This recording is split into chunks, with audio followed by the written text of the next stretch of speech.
इतिहास संशोधक इंद्रजित सावंत धमकी प्रकरणी प्रशांत कोरटकर हा देशाबाहेर पळून गेला नसल्याचं स्पष्ट झालंय। प्रशांत कोरटकरचा पासपोर्ट कोल्हापूर पोलिसांच्या ताब्यात आहे। कोरटकरच्या पत्नीनं हा पासपोर्ट कोल्हापूर पोलिसांकडे जमा केलेला आहे।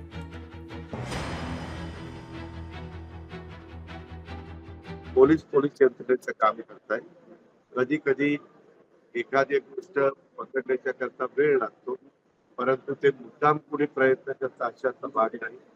आजपर्यंत कुठल्याही न्यायालयाने त्यांना जामीन मंजूर केलेला नाहीये आणि त्याच्यामुळं जे काही चुकीचं वागत असतील ते कुठल्या गटाचे पक्षाचे कुणी असते त्यांच्यावर कारवाई संविधानाच्या कायद्याच्या आणि नियमाच्या या सगळ्या जो काही त्याचा हे आहे त्या निमित्तानं आम्ही त्या ठिकाणी गेलो। निश्चितच प्रशांत कोरटकरांना आधी न्यायालयाचं संरक्षण होतं आणि त्यानंतर आम्ही फार त्याचा माननीय मुख्यमंत्र्यांनी फार त्याचा पाठपुरावा करून ते न्यायालयाचं संरक्षण त्याचं काढून टाकून त्याची बेल रद्द करून घेतली आणि आता निश्चितच त्याला लवकरात लवकर त्याला अटक करण्यात येणार। तो कुठेही लपला असणार, कुठेही कुणाच्या आश्रयात असणार, तिथं त्याला पकडून लवकरात लवकर त्याला बेड्या घालणार। कोणताही पोलीस अधिकारी सरकारच्या विरोधात जाऊन किंवा एखाद्या आरोपीला असं मदत करणार असं होऊ शकत नाही आणि हे फडणवीस साहेबांचं राज्य आहे। इथे या प्रकारचं कोणत्याही चुकीला माफी नाही